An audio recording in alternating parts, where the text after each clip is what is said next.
Hello everyone, and kumusta po sa inyong lahat? And for today's video ay samahan niyo po ako magluto nitong ating napakasarap na lumpiang gulay. So, ilalahok natin dyan guys ay sayote, may sweet potato, tapos meron tayong carrot, tapos tokwa, tapos may pork. Ayan, para masarap yung ating gagawing lumpiang gulay. So, ayan na nga, at naprito na natin yung ating tokwa. Pagkatapos sa panibagong kawali, ayan, isang kutsay natin itong ating pork. Nilagyan na natin yan ng paminta, saka ng asin para may lasa na po. Pagkatapos naglagay na ako ng mantika, pag nag-brown-brown na yung ating pork, ayan. Tapos maglagay na tayo dyan ng ating bawang at sibuyas at igisa na po natin dyan kasama nung ating pork. And then halu-haluin lang po natin iyan.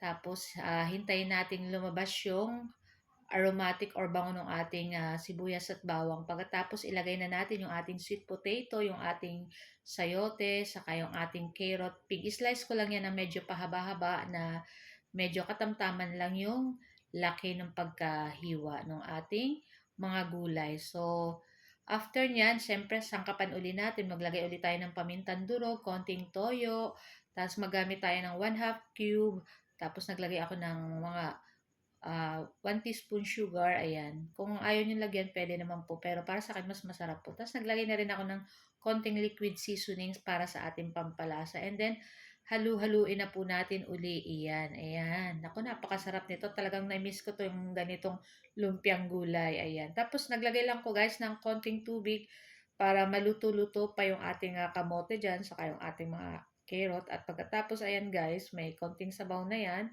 At makikita nyo medyo umunti na yung ating sabaw. Okay na rin to guys. So, pwede na nating ilagay dyan yung ating piniritong tokwa kanina. Ayan.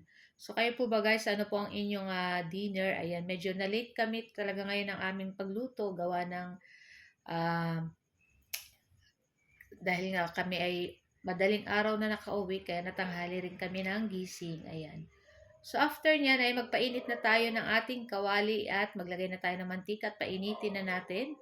So, yung ating lumpiang gulay pakaluto, pinalamig ko lang ng mga 30 minutes tapos pinalot na natin sa wrapper. Ayan, sa lumpia wrapper. Tapos, ayan na nga, pag mainit na yung mantika, ay pwede na natin dyan ilagay yung ating lumpiang gulay. Ayan. So, katamtamang lang lakas ng apoy para hindi po matutong. Ayan. Tapos balibalik din lang po natin hanggang mag-golden brown. Konting mantika lang po yung nilagay natin kasi dati naman na pong luto yung ating mga gulay dyan. Kaya masarap po, masarap po talaga yan. Saka hindi na masyado siyang nagsisip-sip ng mantika pag ganito. Ayan. Tapos okay na rin to guys at pwede na po natin yan hanguin. Yung ganitong color pwede na yan. So ayan na nga at ready na rin po kaming kumain ng aming dinner pagkatas nito. Ayan. So, hindi ko lahat binalot sa lumpia. Nagbalot lang ko ng kakainin namin. So, guys, ito lang po ang aming video today at sana po ay nag-enjoy kayo. Thank you for watching and see you next video. Ciao! Bye! Sarap nito guys with suka.